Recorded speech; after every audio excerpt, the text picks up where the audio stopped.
vegetables. I mean, I do sometimes eat vegetables, but for the most part, I really don't eat vegetables. And there's a reason. There's a reason why I don't. I am, pretty much team meat. You guys know that. You see me eating basically meat and eggs all the time. That's pretty much what most of my meals consist of for the most part. And there's a reason for that. It is because vegetables don't make me feel good. I feel like the whole purpose of this healthy lifestyle journey is to figure out what makes you feel good. Like if you are feeling sick and miserable every day, what kind of life is that? I mean, why would you want to feel sick and just bloated and miserable and unhappy? I mean, I feel like we're all different. We all tolerate different things. We all react differently to different foods. And it's really important for us to just figure out what makes us feel good. You just want to feel good. And so for me, vegetables don't make me feel good. I don't really know how else to explain it other than to say they just don't make me feel good. So I love vegetables. Um, love them. And I mean I love all of them. I don't think there is a single vegetable out there that I would say I don't like. I love vegetables. I don't love the way they make me feel. And I mean, I like everything. I like broccoli, cauliflower, asparagus, squash, all the greens. Like, I love it all. Spinach. I mean, I love vegetables. I do. Even like beets and like things that turnips and the things that a lot of people would be like, "Ooh, that's gross." I mean, I'll eat it. I mean, okra. Like I could go on forever. Like all of the vegetables I love. I love them. Um, but here's the thing. So, I mean, you guys know I have IBS, irritable bowel syndrome. I know there's hundreds of thousands of people in the world that have it. A lot of people have it, don't know they have it. And everybody reacts differently. So, like for one person who has IBS, they might be able to eat certain foods and be fine, while another person with it absolutely cannot tolerate it. Like if, like for one person, they might be able to eat it. And then the other person, if they eat that food, it'll make them sick for like a whole week and it's not really worth it. So, and for some people with IBS, they struggle with constipation. Some people struggle with diarrhea. Like, sorry to talk about all the, gross stuff, but it's just people with IBS have very sensitive stomachs. And same with ulcerative colitis. There's lots of inflammatory diseases out there, Crohn's, ulcerative colitis, IBS. And then there's just people who just have just sensitivities. I mean, even if they don't have one of those conditions, just general sensitivities to certain foods. And so it's really about just figuring out what makes you feel good. So for me, like if you've been following me for a long time since I started this wellness journey I've been on, back when I first started, my meal prep every Sunday included salad jars. Like I love salads. And so I used to eat a salad every single day. I mean, I would make all these, different salad jar recipes and stuff. And I loved them. Man, I love a good salad. um, and I used to follow the guidelines the crazy guidelines that are set for us for eating healthy, saying that you're supposed to eat all these fruits and vegetables. And that's what I used to do. I used to eat all the fruits and vegetables. I used to eat tons and tons of vegetables. Um, and I went years and years struggling with not feeling good, not feeling good, having just crazy stomach issues. And I could never figure out what was causing them or what to do about them. Um, and it turns out, I mean, I just needed to cut the vegetables out. I mean, and obviously the fruit. I mean, I follow keto now, so I mean, fruit is an absolute no when it comes to keto. It's basically, I mean, it's basically sugar. It's natural sugar, but it's basically sugar. Um, Other than like berries, like if I wanted to eat blueberries or strawberries, I think I could tolerate those okay. I don't really have a desire to eat them, but for basically, fruit is a no. When I first started keto, I mean, vegetables, low carb vegetables are very keto friendly. So there's a lot of recipes with like broccoli and cauliflower and, all the greens and peppers and tomatoes and all the stuff. And so I used to eat a very, very, like, I don't know how to say it, like vegetable based keto, I guess would be how I would say it. And I ate all the vegetables and I ate salads every day. And I just did not feel good. I will say that there are a few vegetables I can tolerate. I can eat cucumbers, which you see me eat dill pickles a lot. It's one of my favorite snacks because it's keto friendly and it's just really, really good.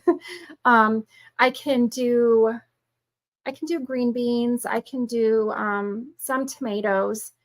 The funny thing about tomatoes is they don't really cause like a issue with my stomach as much as the other ones, but they cause this weird inflammation response in my mouth. So if I eat something that has tomatoes or like a tomato-based sauce, my lips will get fiery red, like they've been burnt. And it's very, very annoying, but I still love tomatoes. So every once in a while, I just eat them anyway. But I mean, there's very few vegetables that I can eat that I can actually tolerate. Every once in a while, I want a salad because I still just love salads. I just love the freshness. I love the fresh vegetables. I love eating salads. And so sometimes I will just eat a salad and then I will be miserable. And I'm talking like full bloated, sick feeling in my stomach and just like for a couple of days just not feeling good. And so it's not really worth it to put myself through feeling that way. And I actually didn't really discover that it was the vegetables until when I was following keto. I want to say it was probably so I started keto in 2019. It was probably in 2020, I think. I joined a lot of different keto Facebook groups and stuff. And I saw a lot of people talking about an egg fast, and I didn't know what that was. I thought, I love eggs. So I was very curious about it. And then there were people who, it was kind of like if they were at a weight loss stall, they would do an egg fast, or if they had gotten off track and they needed to just kind of jumpstart their bodies back into ketosis, then they would do an egg fast. And so I actually tried the egg fast, and I started out doing a 5-day egg fast, which was basically just eating eggs, butter, and cheese for 5 days. And I know a lot of you out there are just cringing at the thought of that because you think it's unhealthy. And I get it. We've been told that that's not healthy. But so the thing is I would do that for 5 days and I would feel amazing. And then after that, I would go back to eating my regular keto eating plan with, the low carb vegetables and all that stuff. And then I would feel horrible again. And so then I started I was asking people, how often can I do this egg fast? Because I actually feel amazing when I eat this way. And they're like, well, you can do it as often as you want to, really. And so then it kind of led to people saying, well, you should research the carnivore diet because, if you like the egg fast, you should look into the carnivore diet because it's basically just eating meat, eggs, cheese, stuff like that, and no vegetables. And so I experimented a lot with this. And what I found was eating that way made me feel really good. I had more energy. My stomach issues were improved. And every time I would go back to eating vegetables, I would have horrible, horrible stomach problems. And it was just not worth it. Just not worth it. So after researching and reading about all of this and, all the stuff, what I have learned from some of the keto doctors out there who talk a lot about, how healthy it is to eat a keto or carnivore eating plan. A lot of them that are actually keto doctors who have done the research about keto and carnivore, they talk about the anti-nutrients in plants. And I know that this isn't something that is ever really talked about. We've been told all these years that, plants are really good for you. You're supposed to eat all the plants and everything. But what I've learned is there are things that plants have in them that's kind of like their way to protect themselves. So like, you know, like an animal has defenses that they can protect themselves.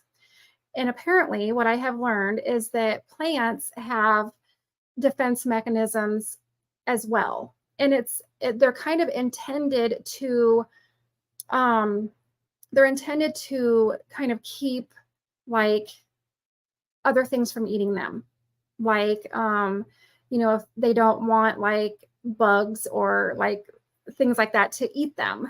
So it's kind of a defense mechanism. So there's these anti-nutrients that are in plants that actually they kind of decrease the ability of your body to absorb nutrients. And so I have a list that I actually wrote down of the different anti-nutrients. So there's lectins, which let's see, I don't have my glasses on. I got to read my notes that I printed here because I actually wanted to be prepared to tell you about this stuff. So lectins, they block mineral absorption like calcium, iron, phosphorus, and zinc. And it looks like they are mostly found like in legumes, and it looks like wheat, things like that.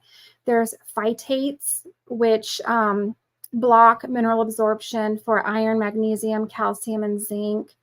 There's tannins, which block iron absorption. There's oxalates, which block calcium absorption. And then I don't really know how to pronounce this. Glucosinolates, I think that's how you say it. They block iodine, which is a big deal when it comes to thyroid health. And I will say that I had my own experience with oxalates when I stopped eating plants. And I talked a lot about this in one of my year in review videos on my YouTube channel. I think it was maybe 2021. I think my 2021 year in review. I don't remember exactly what year it was, but it was when I really started cutting out all the plants. And I went through a period of what they call oxalate dumping. And what that means is when you eat a lot of greens like spinach and things that are really high in oxalates, oxalates are really harmful to your body, and your body knows that. So your body will take those oxalates and just kind of store them in the tissues of your body because it's not good for your body to have oxalates like circulating through like your bloodstream and like circulating through your body. And so when you eat a lot of oxalates, which I used to eat a lot of spinach, and that's really high in oxalates. Your body is like, oh, we cannot allow this harmful, thing to be going through the body. So it stores it in the tissue. And then when you stop eating those things, your body gets rid of all of them. And then so slow, like your body can't just get rid of all of them at once because it'd be very harmful. So apparently when you stop eating those foods, your body will slowly start releasing oxalates out of your tissues of your body to rid your body of them. It's like, okay, we don't have this flowing through our body heavily anymore, so we can slowly and gradually start getting rid of what we've been storing in the body. And so that happened to me, and it was like maybe a couple months process for me, and it was rough. It was really rough. I don't even know how to explain how bad it was. It was lots of GI stuff. It was, I don't know. It's a lot of really disturbing, like gross things that happened to me. So if you want to know more about that, you can go back and watch my year in review video from, I think it was 2021. But I experienced that. And so I don't know. It's just all of that stuff, all of the information that I've learned, it all makes sense that, why eating vegetables just does not make me feel good. And so there's always this question of, well, if you don't eat vegetables and you don't eat fruits, how do you get all of your nutrients? How do you get all of your vitamins and your minerals? And I'm just like, oh my God. Okay. I'm just trying to like figure out how to say this. So when you eat meat and eggs, you are going to get all of the vitamins and minerals that your body needs. So if you were to like research the vitamins and minerals that are found in beef, you would be like blown away. Like there is so much nutrition in beef, so much nutrition, and so much nutrition in eggs. So like when you think about it, an egg is going to be the foundation of a living thing. I mean, so it would make sense that that egg would be loaded full of vitamins and minerals and all the nutrition that a living body would need to grow and survive. I mean, it just would make sense that, you know, an egg would have so much nutrition. It's like one of my favorite foods because there's so much nutrition in an egg. So, I mean, honestly, when I eat beef and I eat eggs, that's really all I need. That's really all my body needs. I mean, if I were going to eat vegetables, it would not be because I think that I need to eat them for the nutrition. It would be because I want them. Like I love vegetables. So if I were going to eat vegetables, it would be because I want to eat them, not because I think that my body needs the nutrition from them. So I know this is going to like blow up a lot of people. Like I know there are people that just don't agree with that, but it's true. And I know lots and lots and lots of people in the keto and carnivore community who went from being a vegetarian or a vegan with lots and lots of health issues, going from that to eating meat and eggs, and they've healed themselves, like just healed all of the issues that they were having when they were eating vegan or vegetarian. So I'm just saying, there's research out there, there's people out there who've lived it. It is a real thing. And when it comes to, so like the other big thing is like, well, where do you get your fiber from? And I get that because I actually do use a fiber supplement. If you watched my video where I talked about my daily drinks and supplements, I do use a fiber supplement, but there are like a lot of people out there who are strictly carnivore, who have been for 15, 20 years. And they have no issues with that because the main things that you need for you to be able to, you know, fiber is all about going to the bathroom, okay? But if you make sure you're getting enough salt, you're getting enough water, you're getting exercise, you're getting enough fat, like you're getting all those things. Like salt is like a big thing when it comes to your, you know, being able to go to the bathroom. So you don't necessarily need to eat plants to be able to go to the bathroom. And there are hundreds of carnivores out there that you could talk to that would definitely tell you that they have lived this life for so many years and they don't have any issues with that. And it's actually, I mean, for myself, my stomach issues are better now than they've ever been. And I know that's the same for a lot of other people. And interesting on that note. So a lot of you probably already know this if you've seen my posts and my videos about it. But so my husband has ulcerative colitis. He developed that because he took an antibiotic for a respiratory infection, and that antibiotic triggered an autoimmune response in his body. And so it caused him to have ulcerative colitis, which is an inflammatory bowel disease.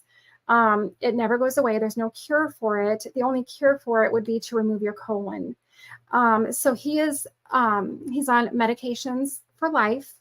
And, you know, it's unfortunate because I know a lot of people misuse antibiotics, but that's a video for another day. But people don't understand that antibiotics do have some risks with them.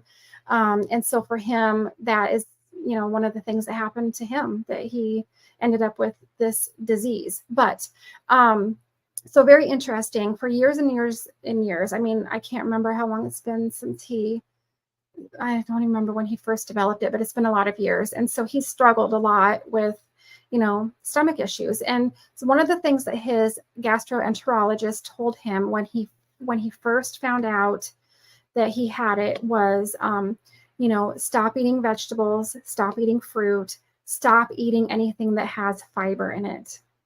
And I know that seems crazy, right? But that's what he said. He's like, when you eat those foods that are very high in fiber, they just cause irritation in your gut. And so you need to eliminate those and, just not eat those things. And so for years, he doesn't eat vegetables. He doesn't eat fruit. I mean, every once in a while he might eat a little bit of, some of that stuff, but for years he just kind of gave up fruits and vegetables, and spices and stuff like that. But he was still eating carbs. He was still eating sugar. And so it wasn't until he actually went keto, he has actually put his ulcerative colitis in remission. So for the first time in years, I think it was last year, he had his annual test and it showed no signs of inflammation. His doctor was like, whatever you're doing, keep doing it. And he's like, it's perfect. And that is eating no fruits and vegetables. That is eating basically meat and eggs. So I don't know. I know there's a lot of different beliefs out there when it comes to fruits and vegetables, and it all comes from, so this is a whole nother topic. But so I watched a documentary a few months ago, and it's called The Magic Pill. And it's very fascinating because it talks about at what point in history did society make this crazy switch in the foods that are being recommended as healthy. So it's fascinating. It's very, very fascinating to learn at what point did they start telling us that we need to eat all of these fruits and vegetables and grains and all of this stuff. Like, at what point did they start telling us that, and why did they start telling us that? Because when they started recommending those things to people, it's like that's when all of the illnesses started to increase and things started to get really bad. So it is a documentary on Amazon, and I think I have a link to that saved in my link tree because I thought it was such a powerful thing to watch. You do have to pay for it. I think it's, I don't know, you can rent it. I want to say it's like maybe $5. It's not very expensive, but it's definitely worth watching because it is very eye-opening to just see, okay, we used to, people hundreds of thousands of years ago used to eat this way. And then all of a sudden, because of this one thing, they started telling us to eat this way. And now look what has happened to us. I mean, the standard American diet that they're recommending has destroyed the health of, so many people. So it's very fascinating, but that's, like I said, that's just way off topic, kind of. But anyway, that's, I don't know. I don't have any other explanation for you. I know that people worry about me. People all the time, they say things to me. They say things to my husband, like, oh my God, what is your wife doing? She shouldn't be eating like that. It's going to kill her, And it just makes me laugh because that just tells me that they just don't understand proper diet and nutrition. Like, they just don't understand the foods that our body actually really does need. So I don't know.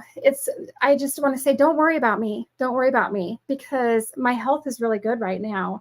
Eating the way I've been eating, everything has been really good with my checkups and everything, my blood work, my blood pressure, like my thyroid, everything's good.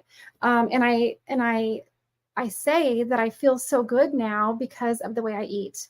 So I'm not going to say that I never eat vegetables and I'm never going to eat vegetables because I love them and I will eat them, but it'll just be, a situation where I'm just going to know if I eat them, I'm going to feel bad. And so it's just, you just have to accept it. And it just makes me a little bit sad because I feel like there are probably a lot of people out there who are eating a lot of vegetables every day because that's what everybody says you're supposed to do, and feeling really, really bad every day and having stomach issues and having all of the negative effects that you get from eating them. And so I don't know. It's unfortunate. It's very unfortunate. But I just want to say, don't worry about me. Don't worry about me not eating vegetables, because I'm very healthy and I'm not worried about it. And I don't know. I'm hoping that eventually, I'm hoping that more and more of these studies and research and things will come out so that people will understand a little bit better the nutrition behind, eating meat and eggs. So anyway, I don't know what else to say other than that. I feel like this is just a rambling video, but I felt like it was just something that needed to be talked about, because I have so many people that are so worried about me because I don't eat vegetables. You don't need to worry. It's okay. I'm getting all the nutrition my body needs and I feel amazing. So, all right, that's enough. That's enough about the vegetables. We'll just, we'll call it good. If you have any questions, you can message me, you can comment, and then we'll just, we'll talk about something else tomorrow. I hope you have a good day.